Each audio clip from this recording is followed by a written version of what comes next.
Qui ça? Qui ça? C'est filmé, c'est enregistré, vas-y.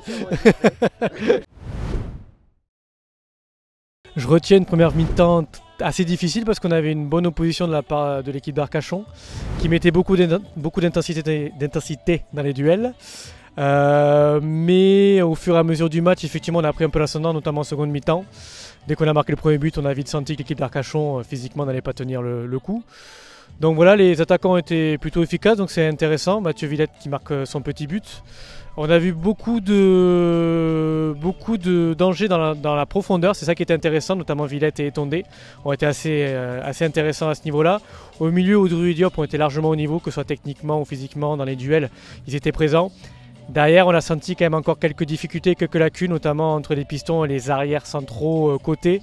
On sentait que parfois on ne savait pas qui devait prendre qui, etc. Et on a vu aussi que dans le dos, sur les côtés, on était quand même parfois en difficulté. Donc voilà. Heureusement, l'équipe d'Arcachon offensivement n'était pas si méchante que ça parce que je pense qu'en premier temps, ils auraient mérité de marquer un but. Est-ce que tu as aimé côté bordelais? Côté bordelais, le milieu, Audru et Diop, c'est vraiment un niveau qui est largement au-dessus de ce qu'on a vu l'an passé en termes d'intensité, de course, de technique, de jeu. Voilà, il va peut-être falloir un petit peu se canaliser aussi. On voit qu'il y a des fautes qui ne sont pas forcément utiles parfois au milieu. Il y a des pertes de ballon aussi qui ne sont pas forcément utiles où ça tricote un petit peu. Mais après, voilà, c'est des joueurs qui ont quand même fait beaucoup de bien, qui ont fait beaucoup de différence aujourd'hui. Et on a vu aussi, comme je dis encore, dans la profondeur, je trouvais que Etondé, Villette et Openda, dans la profondeur, ont été quand même très très intéressants et ils ont posé beaucoup de problèmes à la défense d'Arcachon.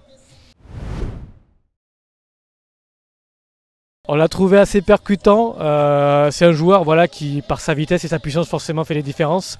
Maintenant j'ai trouvé un peu stéréotypé, c'est-à-dire que c'est souvent la même chose qui est fait, il faut le lancer dans la profondeur.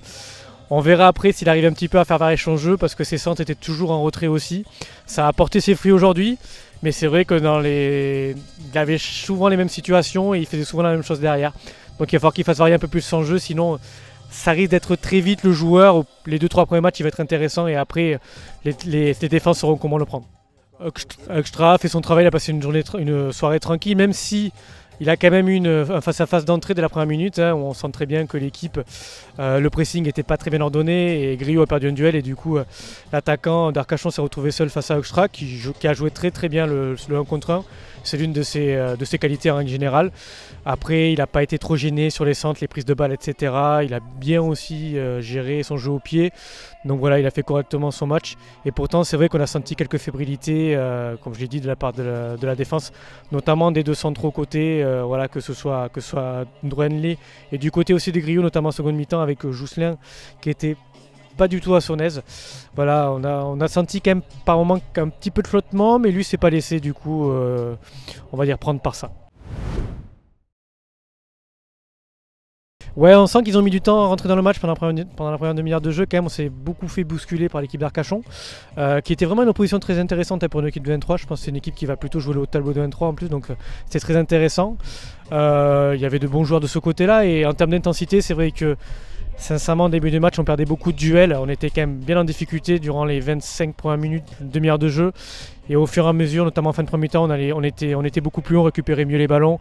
Et en second mi-temps, on a fait la différence sur ça. Donc on sent qu'il y a une petite montée en puissance par rapport à ça. Maintenant, voilà, on sentait aussi en face que physiquement, ça n'a pas trop tenu le coup, même si ils ont fait le changement d'équipe complète à l'heure de jeu, si je ne dis pas de bêtises. On sentait que ce n'était pas le même niveau des joueurs aussi en face. Donc voilà, maintenant, Bayonne sur le prochain match, on verra aussi en termes d'intensité, parce que la reprise est dans 15 jours. Donc voilà, on sent que ça a bien travaillé physiquement. Maintenant, on va voir, je pense, un petit peu autre chose tactiquement sur la prochaine opposition.